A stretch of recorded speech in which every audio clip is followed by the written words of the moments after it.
Hello everybody, this is Toys R Us, and for this penultimate news update of the year, I've got a few things on the internet that I've found that I want to share with you. So this is obviously a very late Transformer Facts Friday, but as I've just said, there's loads of things still going on in the world of Transformers, even though it's the holiday period. And we're going to start off with something just to rub a little bit of salt in the wounds of us UK Transformer buyers. Obviously everybody else apart from the UK has got their Desarus or Deathsaurus figure. In Japan, they've started to have theirs as well. Now if you remember, they didn't actually do it as part of the, I suppose, the HasLab exactly the same. What they did is they are marketing it again just to buy pretty much at retail. There is their lovely sleeve that the box comes in. It's a bit like the Generation Selects. There's the front and the back, and as I say, but people in Japan are able to get theirs now as well. So yeah, we're still waiting on ours. A few more months we've been told, which is obviously a little bit disappointing to say the least.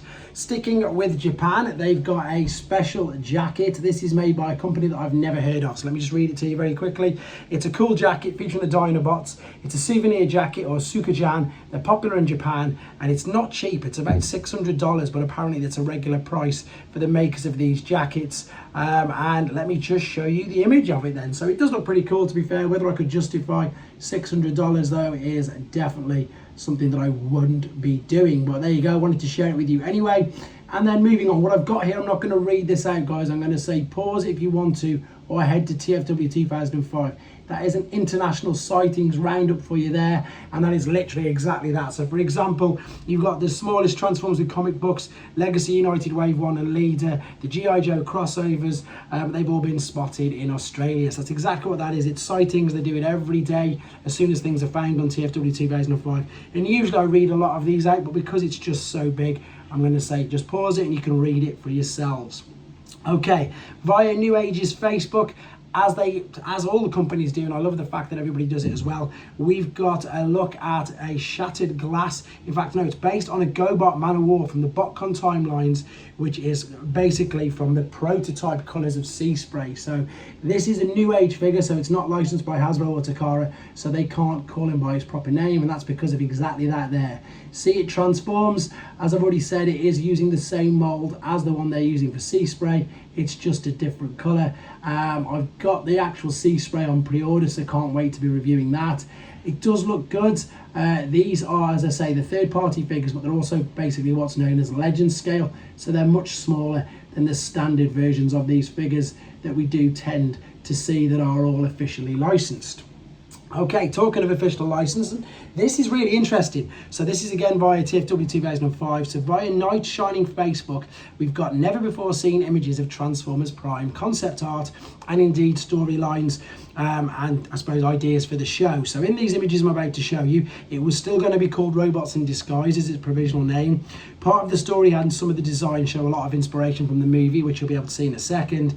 And again, there's loads more on here. These images are from TFW 2005, and it's really interesting to see, I suppose, what never came to. Obviously we had Transformers Prime, but a lot of these ideas we of course never saw. They didn't come to fruition. Now you'll really notice in a second, I'll just let you read a few of these things. So obviously they want it to be based in real world.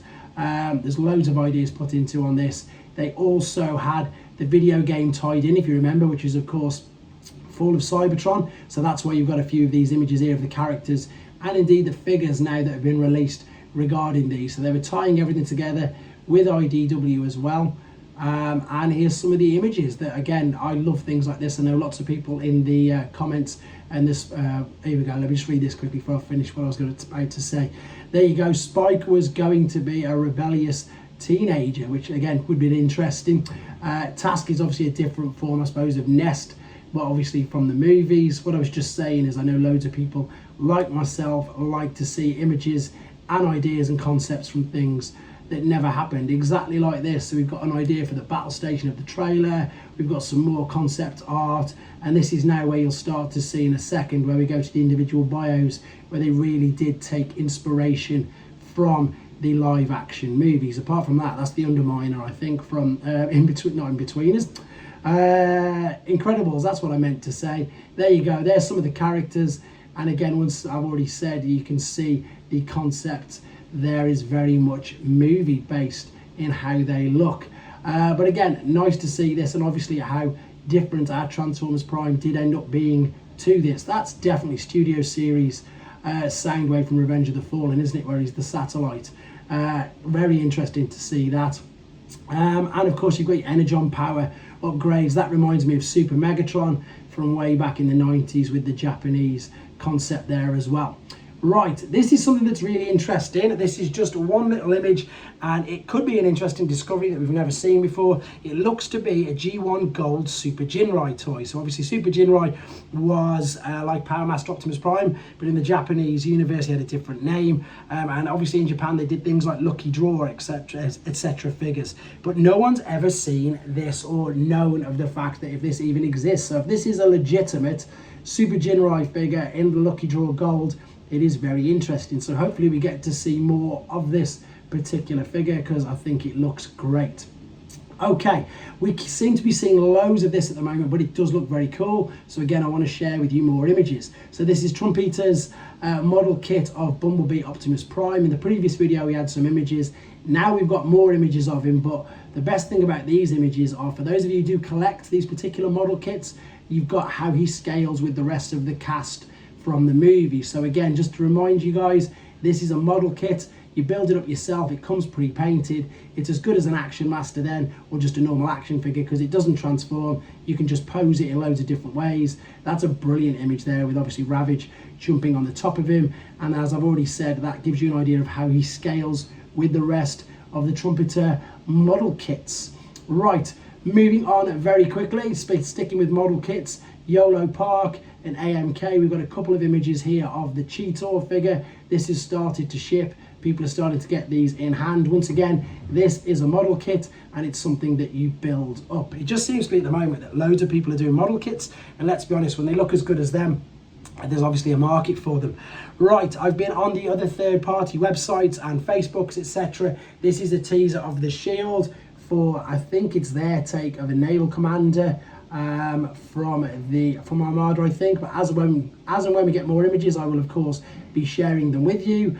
Whereas these are some definite images of Ironfactory's take on Leo Kaiser's Drillhorn figure. So we've had a few of these images. These are new ones. For those of you who don't really know much about these, either of them to be honest, Ironfactory again is another third-party company, not licensed by Hasbro or Takara because they have transforming figures.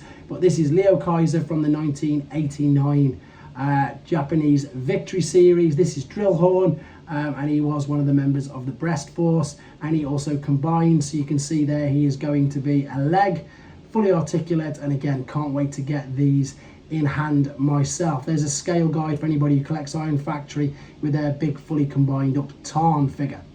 Right, a way that you can quickly, I'll show you how to order all these, where you can get them from, and also how to get yourself some points and indeed help the channel on Shozi's website, which is there. Sorry for the bouncing around, I'm leaning on the side.